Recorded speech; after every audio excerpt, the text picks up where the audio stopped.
All right. That's what I'm talking about. Happy Wednesday, everybody. Happy Wednesday.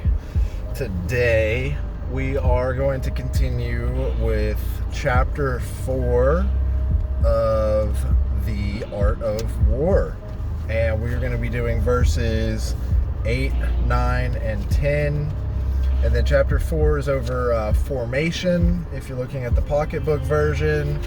And if you're looking at one of the more classic versions, tactical dispositions. So formation seems to be maybe a little bit more modern. I don't know. Sun Tzu, though, this one's a good one. I like the classic interpretation, and then moving on to more detailed ones with the pocket version is nice as well. So, long couple of days, lots on my mind, so sorry if I seem a little scatterbrained. So verses 8, 9, and 10. Quick note, in the pocketbook version of the Art of War, 8 and 9 are combined. So it's going to seem a little shorter, but I'll kind of talk about it when we get there. Verse 8, to see victory only when it is within the ken of the common herd is not the acme of excellence. Verse 9, neither is it the acme of excellence if you fight and conquer and the whole empire says, well done. Verse 10, to lift an autumn hair is no sign of great strength. To see the sun and moon is no sign of sharp sight. To hear the noise of thunder is no sign of quick ear. So there you have it, 8, 9, and 10. And let's go over and talk about real quickly.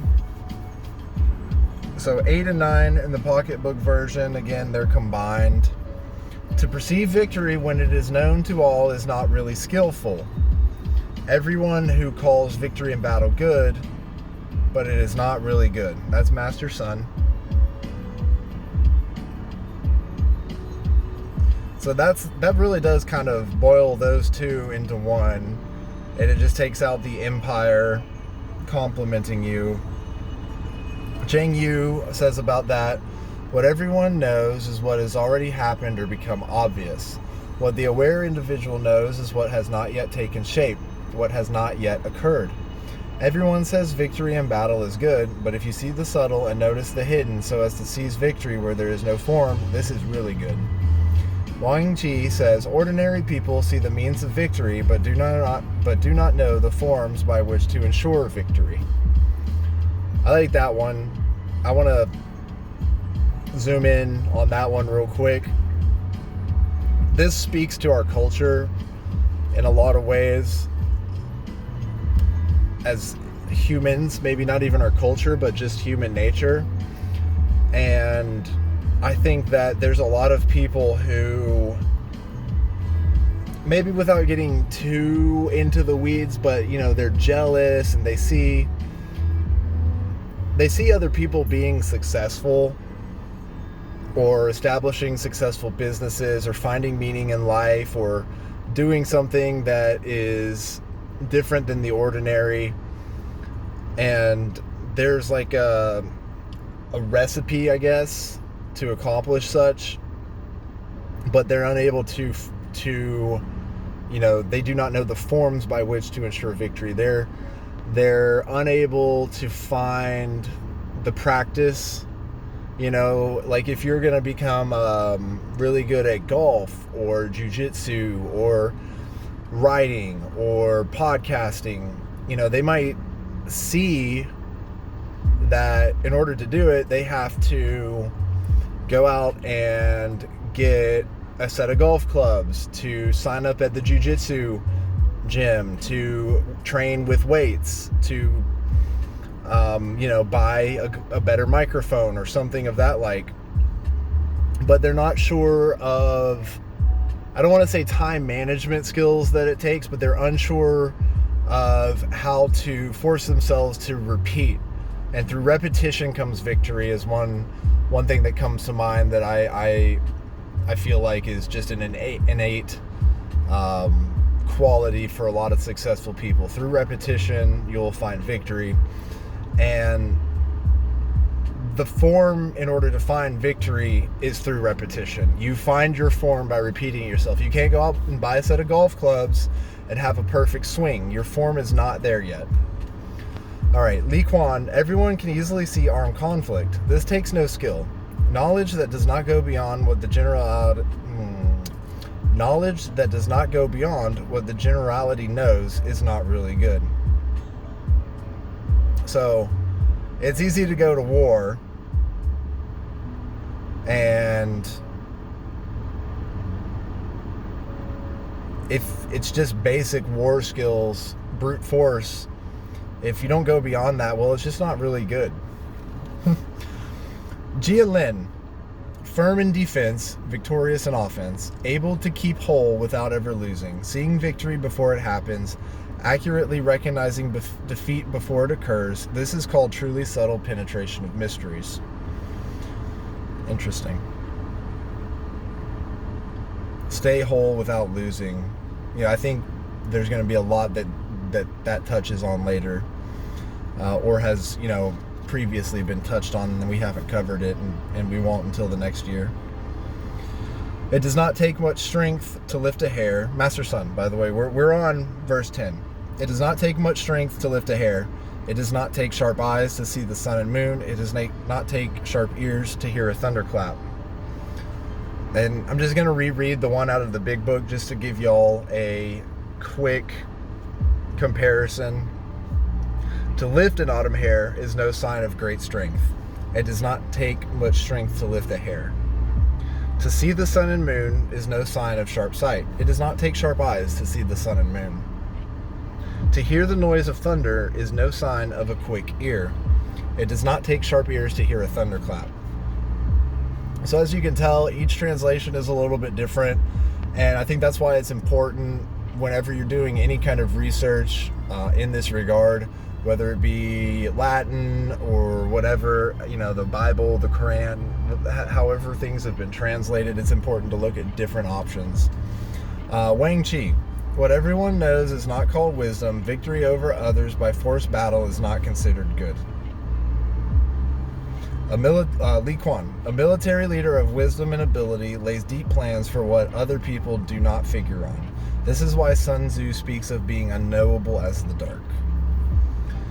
And in the next couple of verses, we're going to dive a little bit deeper into that as far as what kind of battles to take on, etc. All right. So what does all of this mean? What does it mean for us? How can we use it?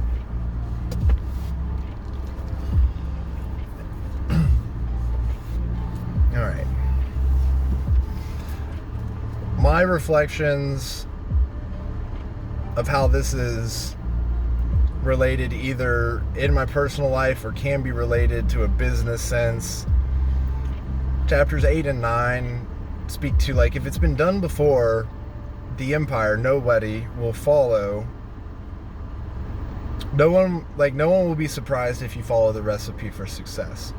You yourself, this is what I took away from it. Like, if you are the empire, if you're a representative of the empire, you're the military leader, your empire is your inner self. You yourself may not even feel fulfilled or accomplished because you followed a different recipe for success. Because you followed what's been there.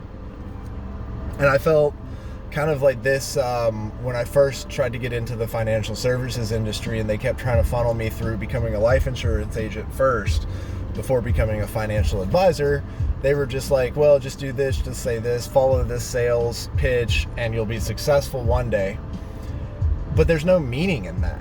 I wasn't finding fulfillment in that. I was just being told what to do, and I wasn't...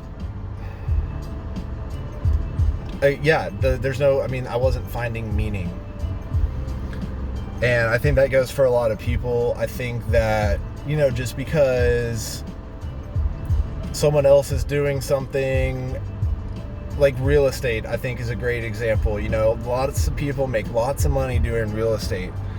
And you can follow the recipe for success. You can go out and you can flip houses, or you can buy a bunch of properties and create income. But if you're not finding fulfillment or finding a why behind the reason for doing it, then why are you doing it?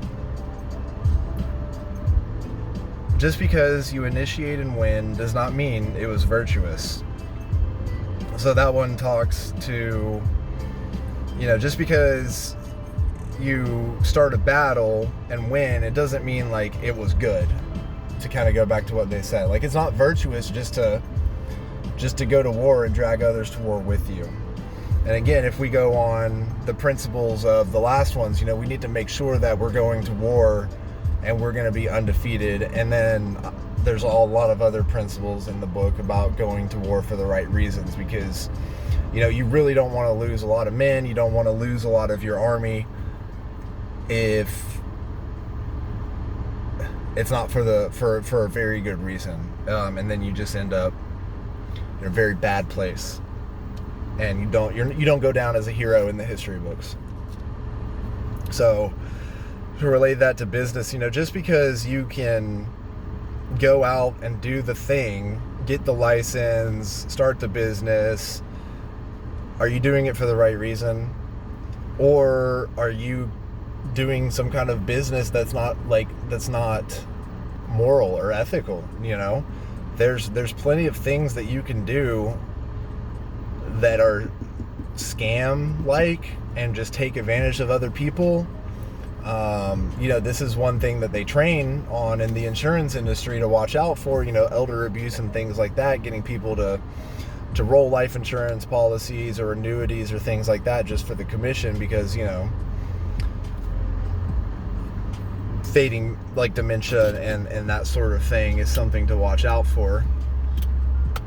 And then to win is not the pinnacle of growth.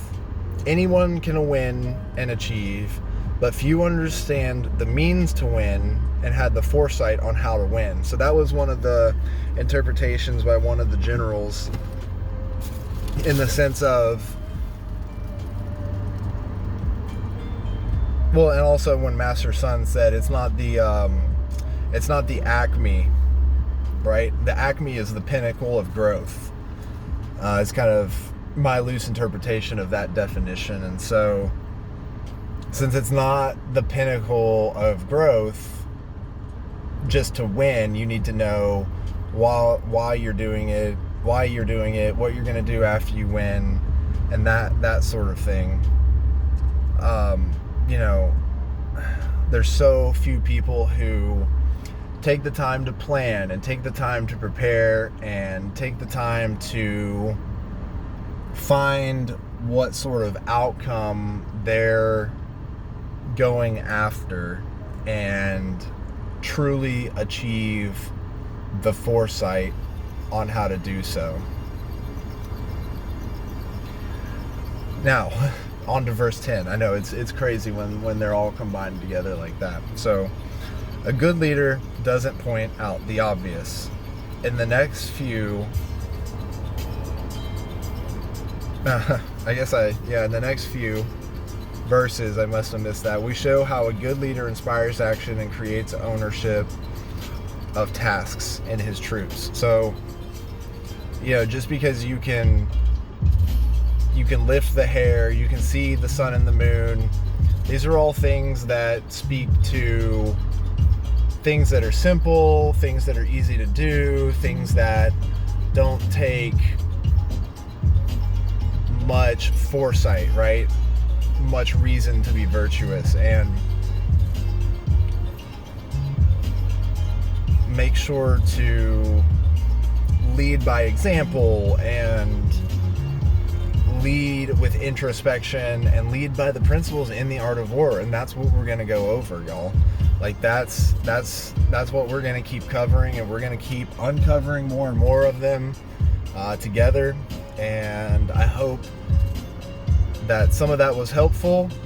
I think we'll see what happens. Maybe we'll go through this again every year and see how we grow together. But hit that like button, hit that subscribe button. If there's any quote or anything that you took away from this, drop it in the comments below, because other people might take away something completely different or miss something entirely that you took away from it. So let us know, and we'll see you on the next one. Hasta luego.